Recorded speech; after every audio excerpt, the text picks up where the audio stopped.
حضرت انسان کی زندگی کو بہتر بنانے کے لیے تصوف کا کتنا عمل دخل ہے، اور جو عامل ہیں خاص کر کے جو عملیات کا کام کرتے ہیں، کیا وہ ایک صوفی بھی ہوتے ہیں؟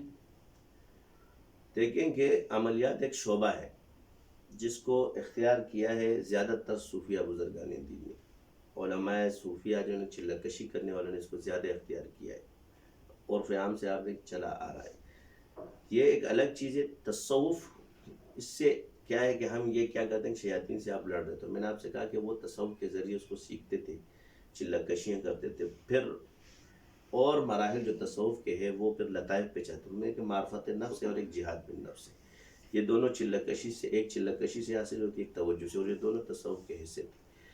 اس کو اس کے احکام کیا ہے تو حکم الگ ہے، مگر اس کو سیکھا جتنے بھی آپ دیکھ لیں بزرگ، بعض بزرگوں نے، اگر بعد والوں نے صوفیوں نے چھوڑا ہے تو یہ شعبہ اس سے خارج نہیں ہوا ہے. شعبہ الگ مگر رہا تصوف کے ساتھ. جی، جزاک اللہ. ہو گیا جی حضرت.